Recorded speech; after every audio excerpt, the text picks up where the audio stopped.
episode number 1 of the Technically Diverse podcast.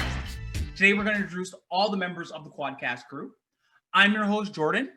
Co-hosting the pod is our resident adrenaline junkie, Ruby. Welcome, everyone. Behind the scenes and working his magic is Uncle Mike. Remember, if it ain't Mike, it ain't right. Right is right. It's how you guys doing today? And keeping us in line and doling out law and order is our producer, Peaches, a.k.a. Roz. Hey. So, everybody, I'm glad that you could be here today. Momentous occasion as we kick off the Technically Diverse podcast. This podcast is really a crew coming together to discuss current events through our lens. All of us are people of color. We all want to talk about how tech plays a role with current events. And we also want to offer our insights on technology outside of our professional roles in the industry. So that being said, let's kick off our introductory podcast by getting to know, who are the members of the Quadcast crew? Why do you even want to be here on Technically Diverse? And we're going to get things kicked off right now with Ruby. Well, before you start with me, Jordan, I feel like I want to hear about you because you just brought us all here. And who are you? Like, how are you hosting me right now? Like, what's going on? Yeah, who the hell are you? Okay, you know what? Yeah, you're right. I was being rude, but that's fine. So my name is Jordan. I've been in the IT industry for a number of years now. I think it's approaching 9 years, which is crazy. I'm really passionate about technology, the way it kind of helps people. And, I wanted to do this podcast with all of you because of our professional connection, but also because being minorities, I think that we could bring something really interesting to the table to talk about, through our own eyes. And I want to do something good. So I think that this is the start of that. And I'm super excited to be here with you all. Thanks, Jordan. So I'm going to then be like, hey, hi, thanks, Jordan. So it's Ruby. I'm a child of Punjabi Sikh immigrant parents. And, I've dabbled in a little bit of abstract art. I have a law degree. And I make a living in the IT industry. And how I'm here today is actually, Jordan was like, hey, I'm going to start this podcast. And I was like, please let me be a part of it. Because, in our past lives, we've been in the same work environment. And for me, I'm excited to do this because it lends a voice to a lot of our experiences and experiences I've had specifically in corporations. And I think if we can kind of continue voicing our opinions and engaging other people, we can really minimize that gap of bias that's out there. So that's kind of what I want to get out of this and be able to connect and network with new people. Sweet, Ruby. Thank you so much for that. In following order, let's go to Uncle Mike. Hey. Okay, so for me, why I wanted to do this is not only because you asked, but it's one of those things where, going through this year, what's been happening, not this year, last year, and leave that behind. Going through what happened last year with all the systemic racism that's happening, I'm realizing with different things, you're not alone. Little things, it could be little things. And I think I had mentioned this to you before, when you're watching the news and you see something get arrested and you sit back and say, I hope he's not black, those little type of things. There's a lot of stories that are out there that people do or that people experience that you're not alone. I like to hear those experiences from people, and I want to share my experiences because if it can help somebody, myself, I'm a parent. I'm a parent. I'm a husband. I love playing with my kids. I always tell them they're my favorite athletes. I like to coach kids, I like giving back, and I like staying connected, right? So, everybody that I meet, I don't try to burn any bridges. I'm sure there's some that I have burned, and whoever's out there that I have, too bad. But that stuff, working with kids, it's the thing of how this is one way how I can stay connected and work that reach to a bigger network of people. Right. So I hope to be able to share my experiences and maybe even bring people in so that we can we can talk to them and hear more experiences out there. That was well said, Mike. Wow. And I know with the pod and coming together, we were really stressed out, just because, we wanted to have the best producer in the game. And, specifically, we wanted to get the producer that basically had the highest IQ score. And we went out there and we were able to, go into an intense negotiation, but we got Roz to be part of the podcast. Peaches, Genius. Why don't you go ahead and tell us why you want to be part of the pod and bless us with your gigantic IQ. Best intro ever. Thank you for gassing me up. Thank you, Jordan. I appreciate all of that. So my name is Rosalind, and I'm a child of Jamaican parents. I grew up in Grenada. I studied computer system engineering technology. Jordan calls me a genius because I graduated when I was 19, but I do not consider myself a genius in any way. I now work in the diversity, equity, and inclusion SaaS space, and I'm a producer of the Technically Diverse podcast. And I'm very passionate about DEI, the environment, mental health, and pre-pandemic, I used to love warming up Jordan's seat in the office. Yeah, do not leave your chair unattended, because if Roz sits down and you come back, it will be on fire. Like there's an inferno. There's no doubt about that one. Literally, no one else thinks that. I feel that I shortchanged myself during my intro, but I'll shed some more light on who I am as we go through the podcast. I definitely, as I mentioned, a person of color. I have a Jamaican heritage. That's where my parents are from, and I've grown up here in the GTA and had the pleasure of interacting and meeting a lot of cool people along the way. So very, very excited that we could do this pod and kind of bring a voice to some of the minorities that are working in the tech industry. Because quite frankly, the dominant people, I would say from a race perspective, that are in the tech industry definitely don't look like us. So happy to have this pod. So let's kick things off with our icebreakers. If we're going to go on a journey together, we got to know who we are, and the audience deserves to know more about us. So let's pivot. I'm going to start off by telling you guys about what my first cell phone was, because it's always fun to go back. I had an AudioVox cell phone. It was from Bell. And the highlight of this AudioVox phone was the fact that it was one of the first phones to market that had a color LCD screen, not only on the inside of the flip phone, but it had a color LCD screen on the outside of the flip phone. So to give you an idea of how old I am to date myself, we're talking about flip phones here and color LCD screens. So I'll leave it to your imagination to put that together. But Ruby, why don't you tell us, what was your first cell phone?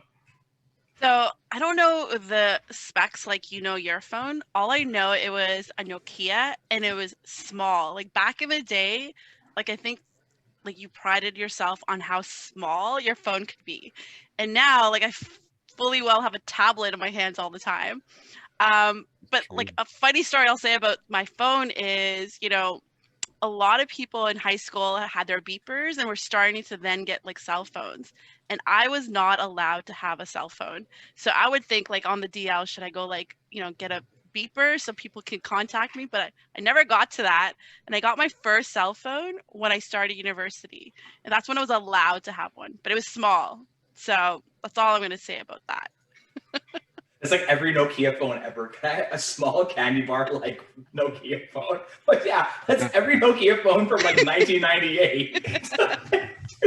No, there's some Nokia phones that were longer. This was I think the big rave back then was it was no longer the longer Nokia, but it was like half the size.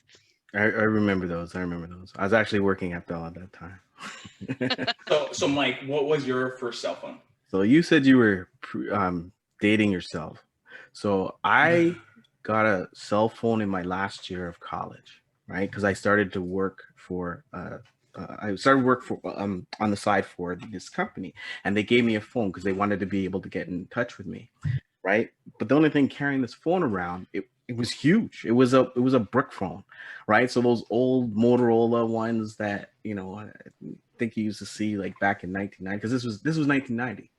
Yeah, it was 1990, and I used to carry it around in my bag. It was huge. It was heavy. Had this long antenna on it. It wasn't comfortable to carry around, right? And think about it. I was in college, and I was one of the first people to have the phones, right? Not a lot of people had a phone, and everybody wanted to see this phone when I had it, right? Ugly ass phone that I had, but yeah, it was an old Motorola phone, a brick phone. It was a good So, weapon, so I was safe. so all I'm picturing is like when I used to watch Saved by the Bell and Zach Morris had that big brick phone. Like, That was was that? the Is phone. That was Alright. that was the phone. Yeah. Roz, how about you? What was your first cell phone? So I am fairly young, and so I had my first phone when I was in like grade 7. Oh my When you goodness. graduated high school. Wow. Yeah. She was getting ready to submit her thesis around that time to wrap things That up. was before I started skipping grades. So I was in grade 7. Sorry, did we just bypass that? I'm sorry. Hashtag humble brag. So yes, grade 7, it was a Samsung phone, and on the surface, it looked like one of those regular Nokia phones. But if you turned it to the side horizontally, you could flip it up, and there was a full keyboard. Oh, I know those I phones. love those phones. I love Yes. those. Like, So it was a Samsung Gravity T something, can't remember, but it was gray and green, and I remember thinking, oh yeah, look at me type. Yeah. Oh, I miss those. I miss those horizontal phones because, like, especially with the flips too, when you close them to hang up on something, it was so satisfying. That nice click going. Oh, I've seen some newer flip phones coming to market, so I hope they kind of catch on because I feel kind of cell phones are boring now. They're all the same, like basically square. Like, What was your favorite phone? Like, in all the phones like you've all had, like we've all had, what do you think has been your favorite phone? Like, I understand like the latest phones now like are integrated with so many apps, but there were so many phones I've gone through, and I So could probably say, ooh. I had a phone that looked like a BlackBerry, but it was a Samsung phone. Right, so I the hated Blackberries that. with the real keyboard on it, right, and it was cardinal red, right, and it had the first version of the Microsoft phone OS. OS, yeah. Yeah, right, and I love that phone, and actually I've stayed Samsung ever since, right, and Because of that was like maybe 98 2000.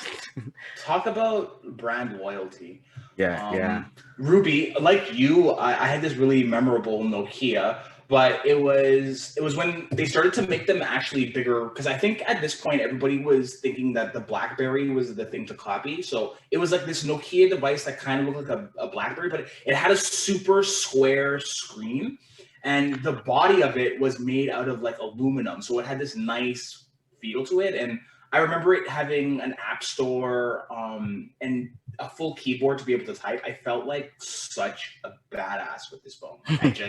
It was so cool. And it was at the time where like a device like that wasn't that popular. So when I did take it out, it was kind of special because this was back when, like I was alluding to before, cell phones were kind of different. Like now they all kind of look the same, but before, like, and you guys can chime in, like, cell phones used to be different. Like there were different form factors, but yeah, it was just a great phone. Well, I miss playing Snake on my Nokia phone. But and also what I'll say about the Nokia phone, it was indestructible. Like I literally did throw my phone off like the 4th floor balcony by mistake. Like it was just like by mistake. You just wound up your hand muscles and just it's back in my uni days. So it's like it. Yeah, we heard some things like that could have happened. Yeah. And audience, don't worry, we're gonna deep dive into those stories as the pod goes along. Don't you worry. My favorite was actually not mine. It was my mom's phone, but I used to use it like it was mine. She had a Motorola Razr, and I was able to download games on that. That was the first one that we were able to like download whatever kind of game you wanted beyond just Snake. And that phone was awesome. Sweet. Well, cell phones are cool and all, but being that this is a podcast celebrating diversity and, you know, diverse perspectives, I think we'd be remiss if we didn't, you know, talk about an experience that you've had as a person of color. And, you know, there's all sorts of experiences, but let's specifically key in on strange experiences that you've had as a person of color that maybe somebody from another you know, culture or another race might not understand. So let's kick off again. Mike, why don't you go ahead and share a story, because I know you've got tons of these ones. Yeah, I actually got two quick ones. I always used to hate in school when the kids would ask me, why are your palms white? Right? Like that it always used to piss me off. You know, why are your palms white? You know, I don't know, why are your lips red? You know, it's that type of thing, right?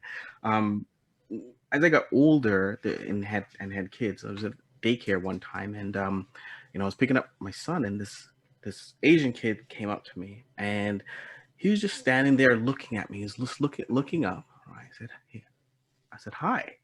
He looks at me, and then he turns to me. He looks like he wanted to ask me a question, and then I you know, kind of looked at him like, you know, what, you know, and he turns to me and he says, "Why your head black?"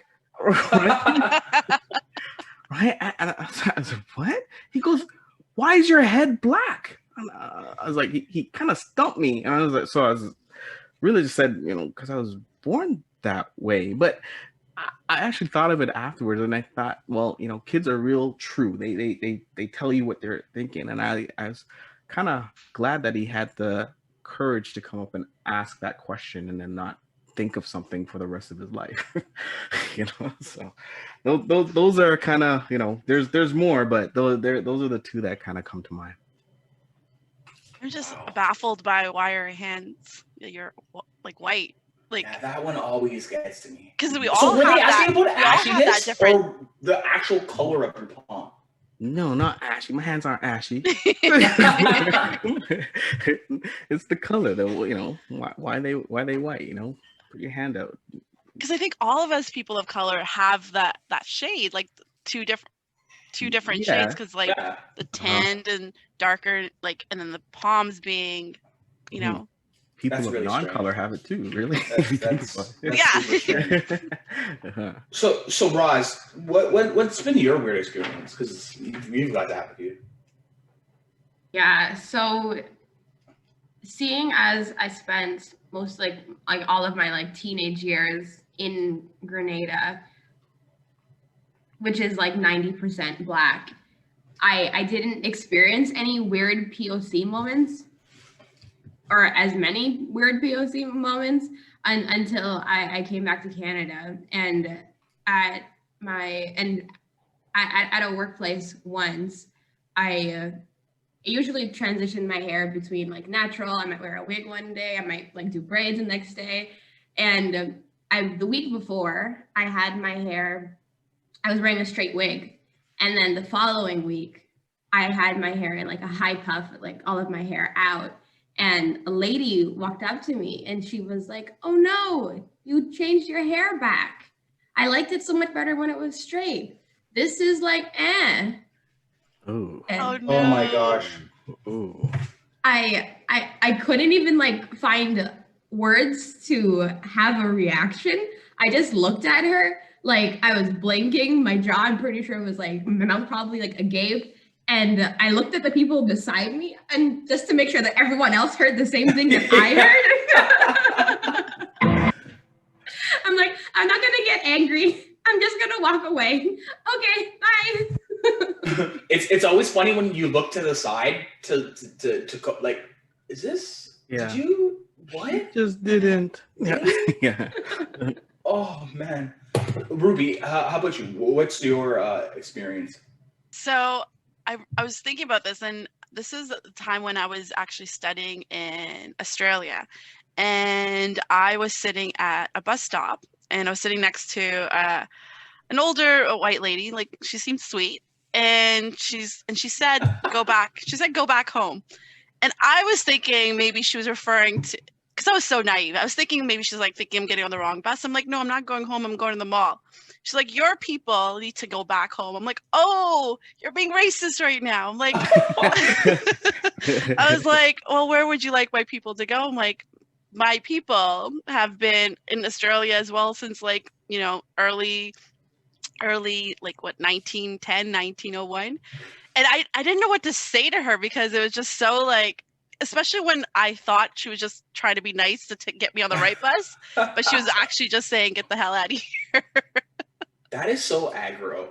Like, and to start it off as a conversation like that, nah, go back home. Like, it's so weird. Like, what level of arrogance do you have to be at? Like, you really have to be feeling yourself to like turn to someone.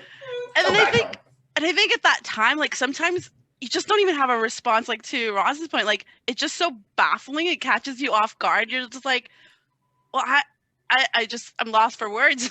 Like, and you can't even be like, am I angry right now? Like, and then as I was on the bus, I was like, whoa, I wish I just, you know, got a little bit violent there, but I didn't. I know what you mean. Yeah. Let's hear about Jordan. So, okay, so this one I'm probably gonna like harp on, you know, from now until forever, but there's a Jamaican dish. It is absolutely delicious. It is a treat if you can have it. It'll bring nothing but warmness to your heart, good feelings to your stomach. It'll instantly improve your day, and it can make you a better human being. The dish is called oxtail, and every time I eat this or mention it, that I'm going to get it, especially in a work setting, or if someone's not around or they're not, you know, aware of the dish or they don't know what it is, every time I mention I'm going to eat oxtail, they stick up their nose in a particular way and they go, oh, what's that? I'm like, oh, oxtail.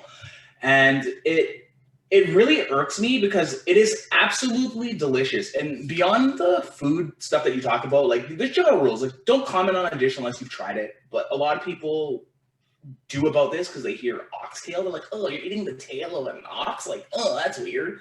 But then at the same time, you know, these people would tell me to, you know, have tripe, which is, you know, the intestine of an animal. So I get offended. What is it? Tripe. So I'm just going to say, regardless of what color you are, I'm a vegetarian. Eating any meat, I'm like, yeah. What is that?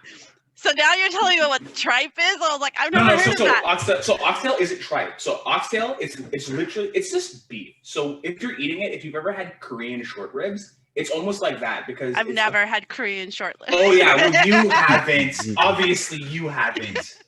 Unless they were like vegan short ribs, but it's basically like a little bone and it's wrapped with meat. It's stewed. It's a wonderful dish. It tastes really good. So that usually bothers me. What about in the office? That's what I've noticed before. Like if you have oxtail or anything from back home, you're eating in the office and people kind of push their nose in and say, what's that? Because it smells good. So everyone's curious because it smells ridiculously good. It smells good. It tastes good. It's really, really good dish. I suggest everybody try it. It's my favorite food. Like if I was gonna have my last meal, it would be oxtail with rice and peas, 2 plantains, and something called a fried bami. But yeah, some coleslaw. Yeah, I don't. Sorry, what's a fried bami? Yo, it's this. How do I describe a bami? It's like other a than the oxtail, I feel like I would eat everything you described. Like plantain is so good. Okay, so a bami is like, it's like a starchy kind of, is it a vegetable or a fruit? Well, I don't know. I just asked you the question. I don't know. I don't know what a bami is. It just tastes delicious when it's fried. It's very, very good. It's almost like something like a polenta, but it's formed into like a... It's cassava. That's it, cassava. That's the thing. Yeah. But it's formed into like a sort of like a patty, like a hamburger patty sometimes, like the shape of it, and then you enjoy it. Like you can like cut it into triangles, like a pita square or a pita, and then you can dip it with your food and enjoy it with your food. It really sops up the gravy from the oxtail. But you know, I digress. We're really getting into this oxtail. You will hear more from me on it, and I'll probably eat it one day on this podcast and try to get the smell through the microphone.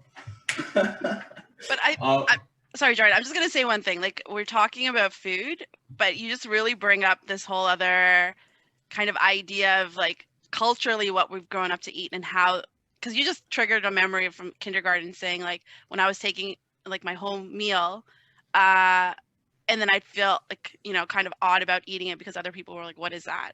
But I completely get where you're coming at. Oh man. For sure. But you know what?